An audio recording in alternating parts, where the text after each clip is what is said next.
रियासती governor doctor Tamilisai Soundararajan ने governor कोटे के तहत तेलंगाना कानून साज काउंसिल के उम्मीदवारों के इंतखाब के सिलसिले में हुकूमत की तजवीज़ को कबूल न करने का फैसला किया। यह फैसला गवर्नर ने गुज़िश्ता मियाद में बीआरएस हुकूमत की जानिब से तजवीज़ करदा नामों को मुस्तरद कर दिए जाने के बाद हाई कोर्ट में जारी केस के पेश नज़र किया है। ज़राए ने बताया कि गवर्नर को फिलवक्त काउंसिल के 2 उम्मीदवारों के इंतखाब को हाई कोर्ट में चैलेंज करने वाली दरखास्त की यकसुई और अदालत के फैसले का इंतजार है। बताया गया है कि पेशरफ बीआरएस हुकूमत ने गवर्नर कोटे के तहत 2 उम्मीदवारों डॉक्टर दासजू श्रावण कुमार और सत्यनारायणा के नामों को काबीना में मंजूरी देते हुए उन्हें काउंसिल के लिए मुंतखब करने की गवर्नर से सिफारिश की थी।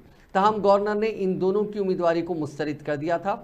बाद रियासती असम्बली के इंतखाबात मुनक्किद हुए जिसमें कांग्रेस को इख्तिदार हासिल हुआ, जिसके बाद 2 उम्मीदवार श्रावण और सत्यनारायणा ने गवर्नर के फैसले को हाईकोर्ट में चैलेंज किया।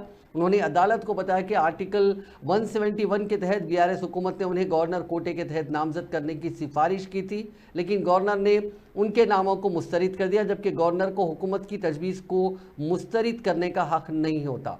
ये केस फिलवक्त हाई कोर्ट में ज़ेरे दौरा है और इस सिलसिले में अदालत ने गवर्नर और हुकूमत का मौक़िफ़ पेश करने की हिदायत दी है। इस केस की अगली समाअत 24 जनवरी को मुनक्किद होने वाली है। वाज़ेह है कि कानून साज काउंसिल में गवर्नर के कोटे के तहत मखलूआ होने वाली 2 नशिस्तों के लिए बरसर इख्तिदार कांग्रेस उम्मीदवारों के इंतखाब की तैयारियां कर रही है।